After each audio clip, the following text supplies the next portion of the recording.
Hey everybody, Prep Nurse One here. Welcome, welcome. It's good to be home.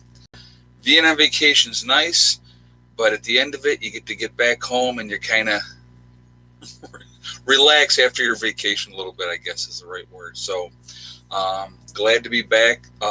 Just real quick, the last couple days, I was in a spot where the Wi-Fi, it was good if you were browsing, but if you were looking to try to upload a video, after 4 hours, I was at like 53% because I tried to upload one. I think it was Tuesday evening, and so at 1 in the morning, I said, "Yeah, I don't even care. I'm not waiting around for another 4 hours for this thing to finish." So I removed that video and said enough. So, but anyway, glad to be back. Welcome back, everybody, and sorry about missing the live stream on Wednesday. Again, there was just no way it was going to happen. So, but yeah, it was a good vacation. It was nice to get away. It's been a while, and so it was very enjoyable. And spending time with Heather was very cool. Everybody, so just so you guys know, Eddie didn't want to go on vacation. Like we were in Washington, D.C., and it's huge crowds. Lots of people, and he would not have handled that well. So Eddie likes routine and normal because of his autism. So not making excuses for Eddie, but he decided to stay home, and I said that's fine.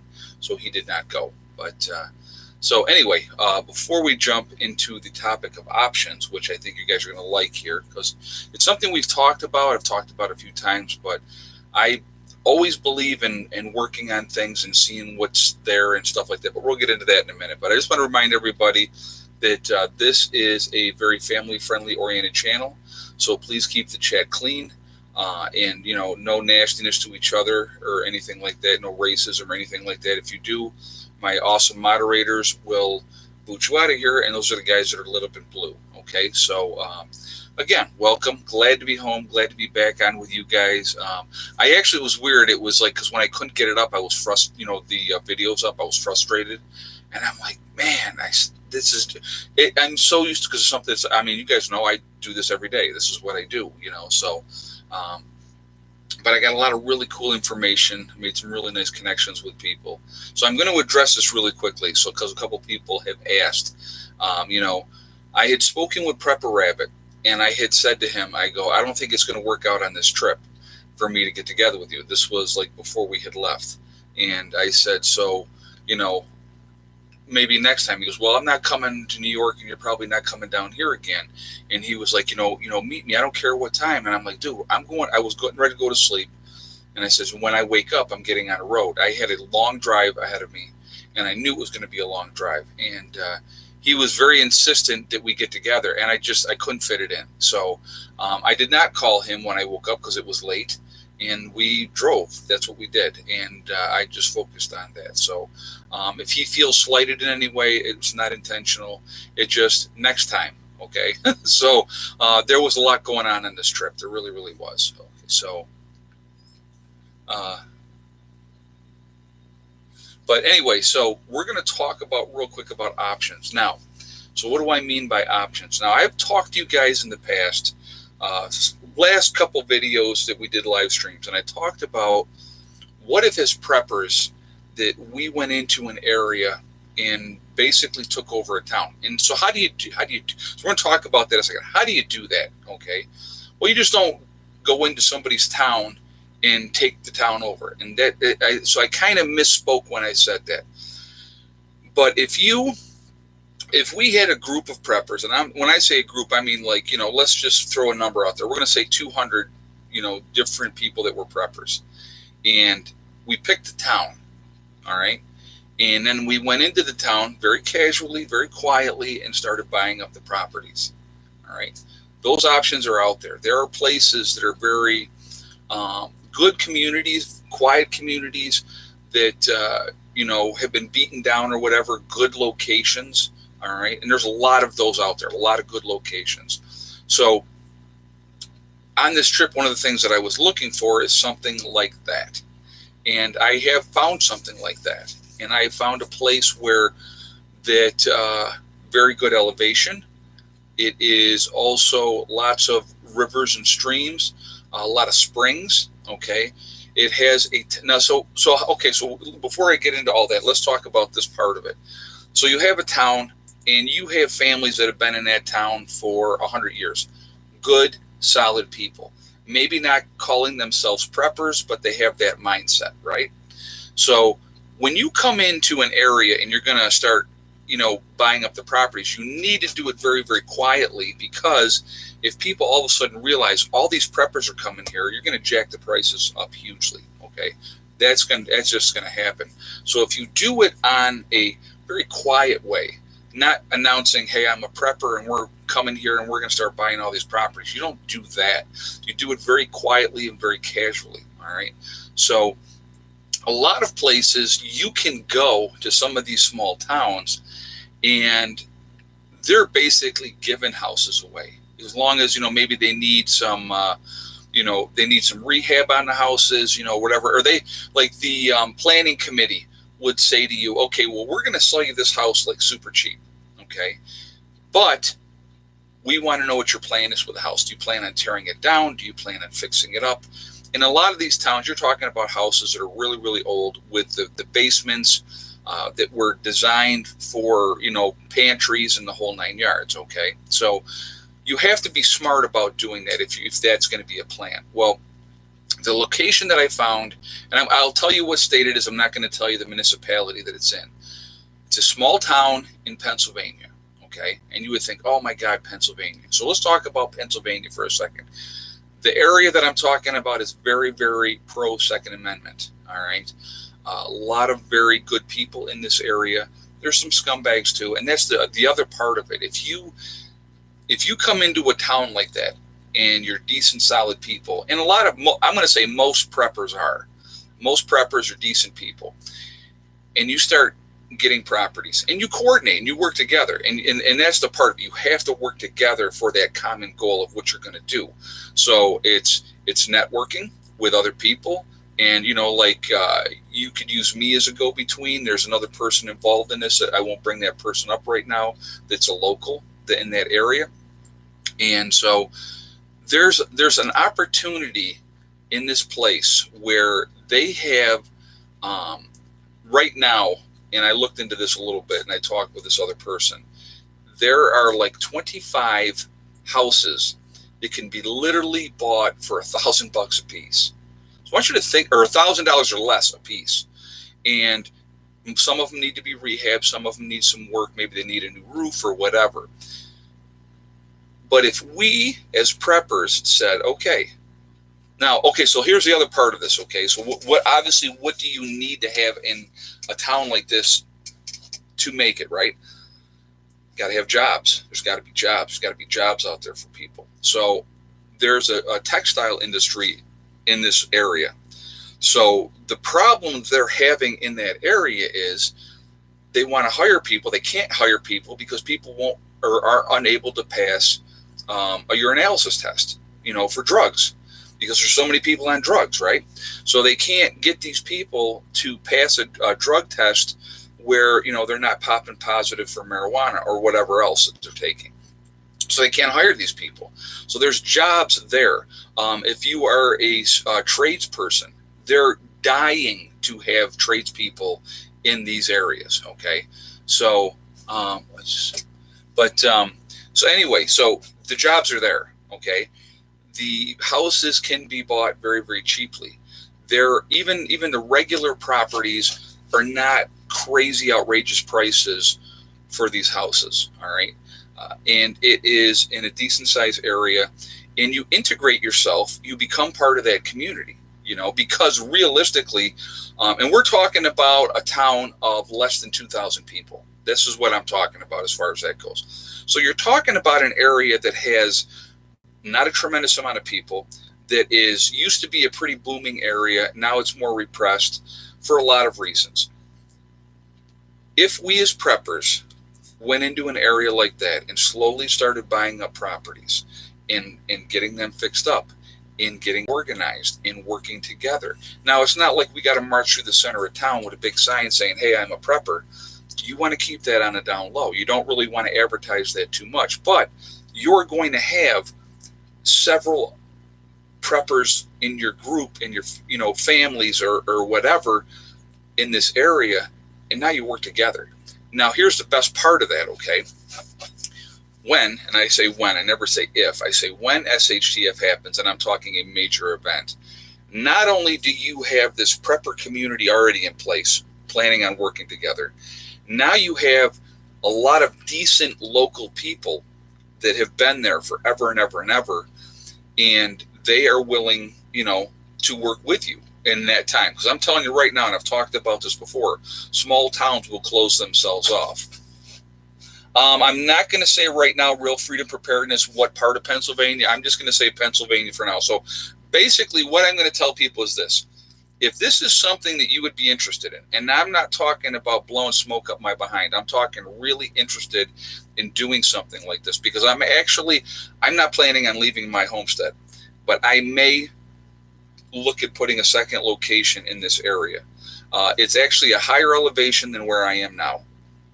And it is, up in the mountains, and it's it's beautiful area, lots of hunting, a lot of, hey, Mountain Girl, how you doing? Happy to see you back safe. Thank you very much. Yeah, it was a good trip, but long. So we did about 2,600 miles in 8 days. So very, very, lots and lots of driving. But so anyway, there's a lot of woodlands in this area. I mean, a tremendous amount of woodlands and state land and all this type of stuff. So it is, it's a good spot. It's a really good spot. And as a prepper, it would really be, and like I said, now Pennsylvania hasn't gone crazy. Like, I wouldn't do this in New York. I'm telling you right now, that I'll be 100% honest with you, just because of the way that the laws are here and stuff like that. But these type of places, there's an opportunity. And, like I said, now, are there scumbags and lowlifes in that area too? Of course there are. But think about, you get more good people moving in. Those people can be gotten out of there. They really can be. And so that could happen. So I've watched people in a small town go absolutely nuts because their water was off for 2 hours. All right, you know what? And that's, I'm sure you have, okay? And that does happen. But think what I'm talking about, guys. I don't want to say infiltrate, because that sounds like a bad thing. I want to say assimilate. You're going to want to more assimilate to the locals and get to know people and make yourself part of that community. If you do that, and we get the right people, a lot of the right people, think about this, okay? So you have a town that has 2,000 people in it, and, you could realistically go in there with, let's say, $40,000 and buy a really nice home for $40,000. Or you could buy one of these other properties that they basically are trying to give away, but you would have to put some money into the place to fix it up, okay? That's an opportunity. Now, you get a whole bunch of us preppers together in that community, and we would know who each other are because we've networked, we've coordinated and stuff like that. And like I said, I have somebody local that lives in this town. Right now they will remain anonymous, but again, we can coordinate through me, through them, and we could figure this out. And I'm telling you what, and I've talked about this, and I mean, this is, it's like when I've talked about it in another video, some people are like, yeah, words. I'm always looking for the next thing to do. And if we did that and we truly organized, that would be amazing. Absolutely amazing. And it's doable. I mean, it is really doable. So think about where you're at, what you're doing. Why wouldn't you want to go someplace where there's jobs there, where you can make a decent living, okay? Where you can, like I said, especially if you have a trade skill like an electrician, plumber, carpenter, mason, those type of things, you're going to have work. You're going to have more work than you want to. And as long as you can pass a drug test, like I said, there's a lot of textile jobs in this area where you can make a very, very decent living. And the expenses, like I said, you're getting these houses for cheap. I don't know exactly what the taxes are because the town is repressed because people are leaving or they're dying off or whatever. And, but there is an opportunity to rebuild this area and make this area really, really awesome. And strategically, it is an awesome area that could be worked on, and it is off the beaten path, so I've seen articles where elite buying up large areas of property makes me wonder. Oh, you know what? You look at what they were doing in New Zealand, that they were doing that. They were buying a lot of properties. A lot of the elites were buying huge areas. You always keep your eyes and mind open for opportunities. LT Smith just said that. You're right. And that's a smart thing to do. But here's an opportunity. And like I said, if you are really, truly interested in doing something like this, I want you guys to contact me, shoot me an email, give me your phone number. Let me know that you're serious, that you want to do this, and we can start trying to work on that and coordinate that and try to make that happen. Because I'm telling you what, I mean, and I've talked about this, guys, over and over and over again, and it is so true. If we don't work together, we're never going to make it. And think about how awesome it would be. I mean, so here's the thing. Think about this. So you got a town, and let's say we had 200 prepper families in there. So first of all, now you probably just doubled the population of that town. Okay, went from 2,000 to maybe 4,000. And I'm just using that as an example. If you had 200 prepper families, well, what do preppers do? We get ready. We're ready. So all that, those people are ready. Now you have the regular townspeople, and a lot of those people are very, very old school. They've been living in this area for a long time. They might not call themselves preppers, but they hunt, they fish. They very loyal to the town and want to see things get better. And I'm telling you, it's an absolutely doable thing, and it would not be hugely expensive to do it. Like I said, right now there's 25 homes that you could pick up for under $1,000. That if you go in there, and you don't have to have some big long laundry list of this is what I'm going to do. They want to know if you're going to keep the house there, or you're going to tear it down, and what you plan on doing with it afterwards. So, if you say to them, I want to come in here and I want to fix this house up, you would obviously look and see what was there. Say, you want to fix the house up, or like, and let's say you didn't even want to be in the town itself. There's other properties around the town in the county there that's part of that town. So, there's an opportunity, really, a really good opportunity that could be very, very good for people. And again, like-minded people, you don't have to be up each other's behinds, but you have that affiliation, and you're going to plan on working together when the time comes. And again, think about what kind of prepper group that would be. It'd be amazing, absolutely amazing. Right, you'd also be generating jobs as well. You're exactly right, JJ, because when these houses need to be fixed, you got to have people that know how to do it coming in there. So if you're a carpenter and you come there and you got a whole bunch, let's say you only had 20 families. So let's make it realistic. Let's say not 200. Let's say 20 people contacted me, okay? And they said, me and my family are in. We want to do this. So you only got 20 families. So out of 20 families, let's say average of 4 people per family, there's 80 people, okay? So am I right on my math there? Yeah, 80 people, okay? So now you've infused 80 new people into this town with all, the prepper mindset, that are prepped, that are ready, that are planning to get, for whatever is going to happen. And they get on boards, they get on committees. Now you can start steering the politics of the area as well. I mean, it's an infiltration, but it's also an assimilation at the same time. But again, it's something that could really be done in a good way. Really, really good done. Numbers are power politically. You're exactly right. And the more people that you got into there, and the more people that you, and again, like I said, to do that, you would have to be very, very discreetly doing it, not letting them know what the true intentions are. And realistically, your true intentions are good. It's not like, you're some kind of mafia organization type of thing. Your true intentions are good. You want to live in peace. You want to live with neighbors that have the same mindset that you have, that are not going to be, out getting wasted and drunk and doing stupid stuff. I couldn't even imagine how awesome a community that could be, with like-minded people that are on the same mindset, working together, helping each other. It'd be awesome. It would absolutely be awesome. Check out the area's climate action plan. Sounds like what the refugees are doing here in Minnesota. Oh, you're talking about, the Muslims and stuff that they're bringing in there. Yeah, it's just, but again, think about how awesome that could be. So, like I said, if you are really truly interested and you want to hear more and talk more about it, contact me. Shoot me an email at preppernurse1@yahoo.com. Let me know what you think, because I'm telling you what, this could be something that could really, really work if we get enough people. Really good. There are even some HUD programs that can be used to help if someone wanted to do that. You know what? There's all kinds of programs to help people. Low income. I mean, some of us preppers are not rich, so, not most, I would say most preppers are not rich, but there's programs out there. If you're willing to relocate to go to this area and, and you're looking for a better life, you're looking for a more peaceful way of life. I'm going to tell you what, now I live outside of a town of about 5,000 people. So this town I'm talking is about 2,000 people.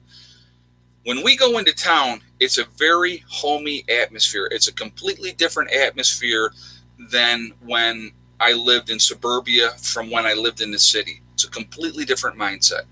And when you get to an area like that, there's a lot of good people. I'm going to tell you right where I live right now, there's a lot of good people out here, a lot. And, we go to town and people, once you've kind of integrated yourself into the community, they know who you are, and as long as you're not one of the players. And think about that too. Everybody knows who the players are. And when I say the players, I'm talking about your meth heads, your crack heads, those type of people. They can be gotten rid of. And it can happen, and you may say, how do you do that? But believe me, they can be gotten rid of. They can be persuaded to go find someplace else to live. And usually the town people don't want those type of people there anyway. But what do we got here? Yet preppers are rich in knowledge and other resources. You're exactly right, Moo Cowboy 55. And that's a great point, too. A lot of good knowledge with preppers. And like I said, working together for the greater good of everybody, not just the people in the prepping group that you would have in that community, but for the community itself, and to be organized and to be squared away. And when the time comes, you got 20 other families, and it could be a lot more than that. It could be a lot more than that. But let's say you had 20 other families that have the exact same mindset that you have. So now, and then if you're on the planning committees and you work your way in and you're on this board and that board and the other board, when the time comes, you got a voice and you can say, hey, listen, we need to lock this town down. We need to keep our resources here. We can't let, a whole bunch of people come rolling in here. That's a smart way of doing things. And, I think it's a very, very doable thing. And when I talked about that before, I really, like I said, I got to thinking on that whole process, and I just think it could really be a very awesome thing. Guys, if you haven't shot me a thumbs up yet, what are we at? 417 in the chat. We got 144 thumbs up. So if you haven't done a thumbs up yet, if you would do that, please please shoot that thumbs up for me. I would appreciate it. Welcome to Preppersville. Exactly. And the best part is, if you did it low key, nobody would be the wiser except for the people that are in that prepper community group, and and again, that would be something that you would want to plan on doing, is working together. So you meet each other, and I'm going to tell you what, and so you meet each other, you get together, you have, monthly get-togethers of your prepper community. They're in that community. Maybe you invite and you meet new people, and they come in and they become part of it as well. I'm going to tell you what, when we had the prepper get-together this last year, and I'm going to be doing